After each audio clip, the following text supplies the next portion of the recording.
अब हम लोग को देखेंगे बहुत इंपॉर्टेंट चैप्टर, कर, tax. You all are ready? आप लोग को इसमें बड़ी टेंशन होता होगा। दो चीज आप लोग को इसमें बड़ी सताता है, एक डायरेक्ट टैक्स क्या है, इनडायरेक्ट टैक्स क्या है, और इन सब के बाद आप लोग को लगता है जीएसटी क्या है। बस बच्चों को यही दो चीज समझ में आ जाए, डायरेक्ट, इनडायरेक्ट और जीएसटी, खुश खुश। अरे भाई क्या हो गया, पूरा एकदम टैक्स समझ में आ गया। टैक्स एक देखिए, सरकार के पास बहुत ज्यादा वर्कलोड होता है, उसको बहुत ज्यादा पैसे चाहिए, इसलिए सरकार की मजबूरी हम लोग को टैक्स लगाना। इकोनॉमिक्स में कहा जाता है, एडम स्मिथ कराधान का सिद्धांत दिए थे।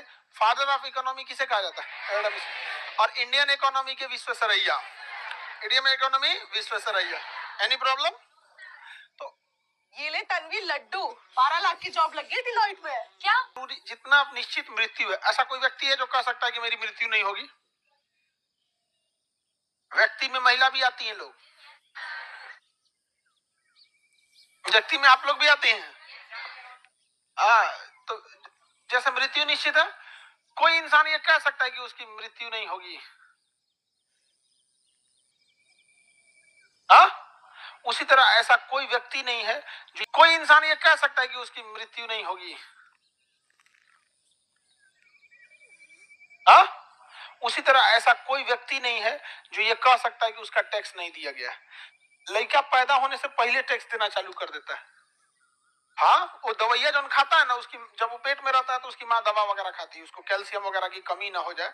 अमूमन आयरन, कैल्शियम, क्योंकि वो माँ का शरीर का सब चीज ले लेता है, आयरन कैल्शियम, तो माँ कमजोर हो जाएगी, तो बच्चे पे भी इसका बुरा इफेक्ट पड़ता है। यहाँ पे खास करके ना, जब कोई महिला गर्भवती रहती है तो उसमें कैल्शियम, आयरन और इंसुलिन, इंसुलिन की बहुत मतलब हो जाता है, इंसुलिन लेवल मतलब उस एज ए शुगर पेशेंट की तरह हो जाती है वो, समझे ना? जैसे एक शुगर पेशेंट के लिए क्या होता है, वैसे ना वो शुगर की एक तरह टेम्पोररी शुगर, हम परमानेंट पेशेंट नहीं वहां पे, तो ये नॉर्मल हो ही जाता है यहाँ पे।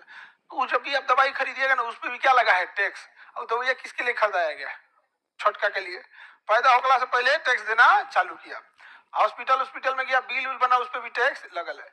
मरने के बाद अगर आप जाइएगा परिवार रजिस्टर में नाम कटवाने और उसकी संपत्ति अपने नाम पे कराने, जैसे मान के चलिए किसी के दादाजी की मृत्यु हुई, आपके पिताजी मृत्यु के 1-2 महीने बाद, अब जब सारा क्रियाक्रम धार्मिक अनुष्ठान वगैरह हो जाते हैं, तब सरकारी क्रिया काम होता है।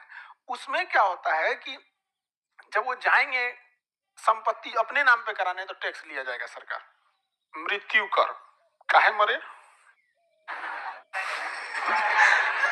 मतलब उनकी मृत व्यक्ति की संपत्ति आपके नाम पे ट्रांसफर करने के लिए। तो समझ रहे हैं, गर्भ से लेके कब्र तक आपको टैक्स देना है। जब से पैदा हुए हैं गर्भ में है, और जब तक कब्र में नहीं चले गए तब तक आपको क्या देना है, टैक्स देना है। टैक्स बहुत जरूरी, उसका रीजन भी है, सरकार के पास बहुत सारे खर्च करने। आप एक काम कीजिए, सरकार का खर्च देखना है तो अपने मोहल्ला का सड़क बनवा दीजिए, अपने मोहल्ले में जो सड़क बन रहा है ना, उस सड़क को बनवा दीजिए आप चुपचाप। बस देखिए, आपको समझ में आ जाएगा कि सरकार का खर्च क्या चीज होता है। अरबों खरबों का खर्च है। जैसे बिहार सरकार को, आपको अगर हम कहते हैं कि आप स्टूडेंट हैं, आपको अगर हम साल भर का 70,000 रुपए दे देते हैं, यानी 5,000 रुपये मंथली, 12×5 = 60,000, तो एक आपका फिक्स्ड है 5,000 रुपया मंथली आपका खर्चा है, तो 60,000 रुपया सालाना हुआ, और 30,000 एक्स्ट्रा दे दिया आदमी कि आप ये रख लीजिए, यानी 1,00,000 रुपया में आपके साल भर का खर्चा हो जाएगा। एज ए स्टूडेंट साल में कितना खर्चा कर देता है? 1,00,000 खर्च कर देता है। आप लोग समझ में आया कि नहीं आ गया? मंथली अगर जोड़ते हैं अगर आपका, क्योंकि कई बार ना आप जब एडमिशन वगैरह लेते हैं तो वो भी एक्स्ट्रा जुड़ जाता है कि नहीं जुड़ जाता है। अब बिहार सरकार को चलाने के लिए भी कितना चाहिए? 2.5 लाख करोड़। 1 करोड़ 2 करोड़ नहीं, 2.5 लाख करोड़। समझा? इतना पैसा दीजिएगा ना, बिहार चल पाएगा। क्योंकि जितना बिहार का खर्चा है, क्योंकि खर्चा रोक नहीं रख सकते, इतनी पुलिस लगी हुई है उसको पैसे देने हैं, इतने टीचर की वैकेंसी हुई उनकी सैलरी देनी है, जितने कर्मचारी उनकी सैलरी देंगे कि नहीं देंगे? यहाँ पे सबकी सैलरी देने होने में खर्चा, कितना खर्चा लगता है? 2.5 लाख करोड़। सोच सकते हैं टैक्स नहीं देंगे तो हम लोग चल पाएंगे नहीं। तो टैक्स बहुत जरूरी है, क्योंकि सरकार इसी टैक्स के बदौलत आपको क्या करती है, सुरक्षा मुहैया कराती है, हमारे लिए सड़कें बनाती है। हम बस बिजली का बिल देते हैं, क्या कभी ट्रांसफार्मर का पैसा दिए हैं? पोल लगा है, तार लगा, इस सब का पैसा दिए? नहीं दिए हम लोग जब ट्रेन में चढ़ते हैं तो केवल ट्रेन का किराया देते हैं। वो रेलवे लाइन बिछाई गई है, ट्रेन में बना है इंजन, वो सब का हम लोग से मतलब नहीं है। अब सरकार अपना पैसा वसूलते रहे। वंदे भारत के आप टिकट कटाएंगे तो क्या पहले महीने में उसका पूरा खर्चा निकल जाएगा? 5 साल वंदे भारत चलेगी तब जाके तो उसका वो निकलेगा जितना एक्सपेंस है, नहीं समझे? क्योंकि रनिंग कॉस्ट भी तो आता है, ड्राइवर सैलरी लेगा, गार्ड लेगा, टीटी लेगा, उसमें खाना पीना दिया जा रहा है, मेंटेनेंस है, सफाई है, उसका बिजली है, जो बिजली पे चल रही है उसका अपना बिल है कि नहीं है? तो तुरंत थोड़ी ना रनिंग कॉस्ट निकल जाता है आपका। तो बहुत चीज है। तो सरकार अगर टैक्स नहीं लेगी तो कुछ भी नहीं कर पाएगी। तो टैक्स क्यों जरूरी है, समझ में आ गया?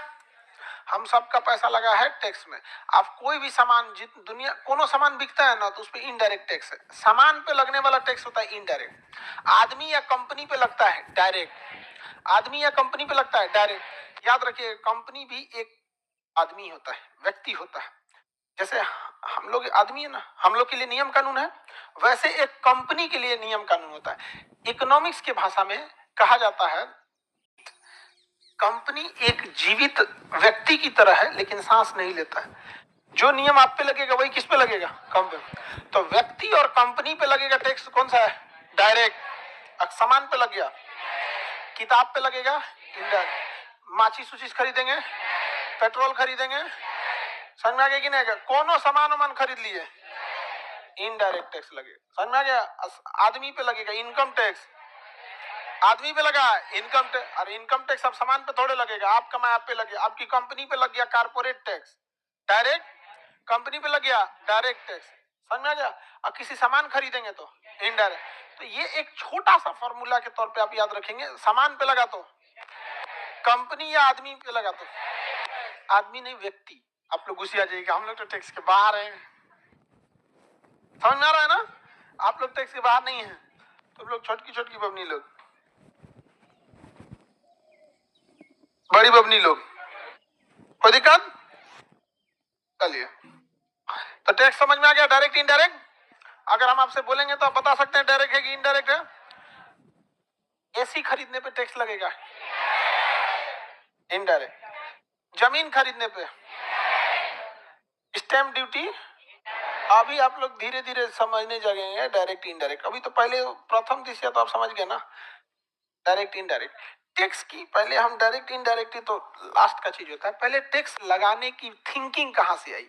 तो थिंकिंग, सोच आई टैक्स लगाने की, तो वो सबसे पहले सोचा गया कि समानुपाती टैक्स लगाया जाए। समानुपाती, समानुपाती टैक्स लगाया गया। Proportional tax, proportional, proportional tax. Proportional tax, समानुपाती टैक्स, ये उटपटांग है। जितना गरीब पे लगेगा उतना ही अमीर पे लगेगा। समान अनुपात में लगने वाला टैक्स समानुपाती। सपोज कह दिया गया कि आप 20% टैक्स दीजिएगा, तो 20% गरीब भी देगा और 20% अमीर भी देगा। पुअर एंड रिच सब क्या देंगे? सेम देंगे, 20%। कितना? 20%। सपोज ये 30% हो या 5% हो, क्या आपको लगता है ये सही है? This is not true, not, this is not fair. True नहीं, दिस इज नॉट फेयर।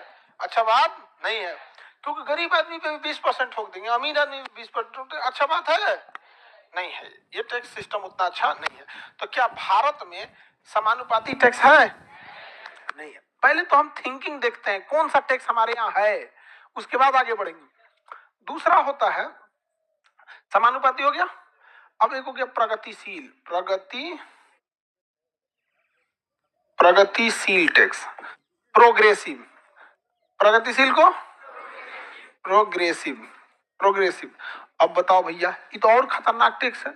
इसमें क्या कहता है कि अगर आपका इनकम बढ़ रहा है, क्या बढ़ रहा है, तो आपका टैक्स भी बढ़ेगा। तो इसमें आपको शुरुआत में लगेगा क्या दिक्कत है, क्या दिक्कत है? लेकिन दिक्कत होगा। सपोज कीजिए कि कोई आदमी 1 लाख रुपया कमाया साल भर में, तो गरीबी रेखा में साल में 1 लाख कमाया, अपने बच्चे को पटना भेज के पढ़ाने में उसको बहुत दिक्कत होगा। समझना क्या कि नहीं? और पटना के लोगों की मेंटेलिटी क्या है कि जो बच्चा यहाँ पढ़ने आया है वो गरीब कैसे है? आपको समझ में आया कि भाई ये तो पढ़ने आया है, गरीब कैसे? उनकी मेंटेलिटी के हिसाब से कि तुम गरीब हो मतलब घरे रहो, जबकि यहाँ आधे बच्चे हैं पुअर फैमिली या पुअर से थोड़ा सा ऊपर फैमिली से। स्वाभिमान बचाने के चक्कर में कोई खेत गिरवी रखा है तो किसी के यहाँ पैसा तब आएगा जब अनाज बिकेगा। अभी धान कटाया होगा, हाँ, धान कटा गेहूं रोपाया होगा तो पहले धान कटा जाएगा, बेचाएगा, उसमें उसके कुछ पैसा रखा जाएगा गेहूं रोपने के लिए, बोने के लिए। हाँ, भैंस बेचा गया। चलिए कोई बात नहीं बाबू, एक समय आएगा कि टैक्स बढ़ते जाएगा। आप 5 लाख कमाएंगे 5%, 10 लाख कमाएंगे टैक्स और बढ़ेगा, 10 करोड़ कमाएंगे और बढ़ेगा। एक समय आएगा कि अंबानी अडानी के ऊपर 90% लग जाएगा। बढ़ते जा रहा है ना, आपका इनकम बढ़ रहा है और टैक्स बढ़ रहा है, इनकम बढ़ रहा है टैक्स बढ़ रहा है, तो ये अच्छी बात नहीं है। तो क्या भारत में ये वाला टैक्स है? हाँ, नहीं है, ये वाला टैक्स नहीं है। लो भैया, अब क्या होगा? हम कौन सा टैक्स लगाएंगे? ना हमारे पास समानुपाती है और ना हमारे पास प्रगतिशील है। अमीर गरीब पे बराबर लगेगा, समानुपात, समानुपात। और अमीर पे कम, गरीब पे, अमीर पे ज्यादा, गरीब पे कम, कौन लगेगा? भारत में आपको लगाना है तो दोनों विचार में से किसको लगाएंगे? हाँ, दोनों में कोई नहीं। हमारे यहाँ दोनों लगा है, हमारे यहाँ दोनों लगा है। अब बताइए, आप तो कह रहे थे दोनों में से कोई नहीं, लेकिन हमारे यहाँ दोनों लगा है। समझिए ध्यान से कैसे लगा है दोनों। हमारे यहाँ है अधोगामी, अधे दूर जाने वाला। कौन सा टैक्स लगा है? अधोगामी, डिग्रेसिव। हमारे यहाँ कौन सा लगा? अधोगामी, अधोगामी, डिग्रेसिव। ये क्या कहता है अधोगामी टैक्स? समझिएगा, कहता है कि शुरुआत में टैक्स बढ़ेगा, शुरुआत में टैक्स बढ़ेगा, लेकिन एक समय के बाद टैक्स को बढ़ने से रोक दिया जाएगा। जैसे हर साल फरवरी में बजट पास होता है तो उस बजट के हिसाब से टैक्स का स्लैब आगे पीछे हो जाता है। जैसे अभी न्यू सिस्टम के हिसाब से 2.5 लाख रुपया कमा रहे हैं, 3 लाख कमा रहे हैं, टैक्स नहीं है। 3 से 6 कमाएंगे 5% है, 6 लाख से 9 लाख कमाएंगे 10% है, 9 लाख से 12 लाख कमाएंगे 15% है, 12 लाख से 15 लाख कमाएंगे 30% है। ऐसे करते करते क्या हो रहा है? बढ़ता है, हर साल वो चेंज हो जाता है। तो हमारे यहाँ जो टैक्स है वो अधोगामी है। ये क्या कहता है कि शुरुआत में हम टैक्स का दायरा बढ़ाएंगे, यानी शुरुआत में हम टैक्स को रखेंगे प्रगतिशील। कैसा रखेंगे? प्रगतिशील, यानी शुरुआत में टैक्स का दायरा बढ़ेगा, लेकिन एक समय के बाद उस टैक्स को बढ़ने से रोक दिया जाएगा। तो हम लोग क्या हो जाएंगे? समानुपाती, समानुपाती। जैसे हमारे यहाँ जो टैक्स लगता है, अब देखिएगा, 3 लाख कमाएंगे 5%, फिर और ज्यादा कमाएंगे 6 लाख तो 10%, मतलब 3 लाख पे टैक्स नहीं है। 3 से 6 कमाएंगे तो 5%, 6 से 9 कमाएंगे तो 10%, 9 से 12 कमाएंगे तो 15%। समझ में आ गया कि नहीं आ गया? अब उसके बाद फिर ऐसे जाएंगे तो 20%, उसके बाद फिर जाएंगे तो 30%। मैक्सिमम कहाँ खत्म हो जाता है? 30%। यानी बढ़ेगा कहाँ तक? 30% तक। तो बढ़ने वाला गुण किसका है?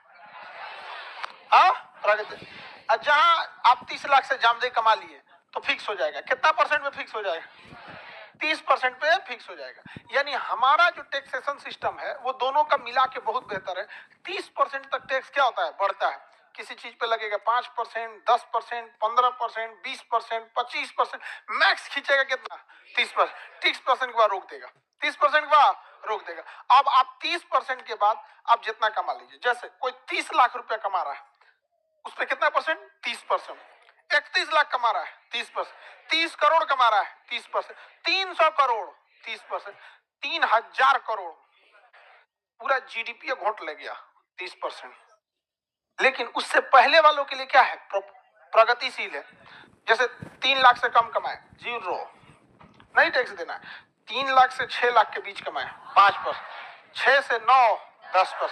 9 से 12, 15%।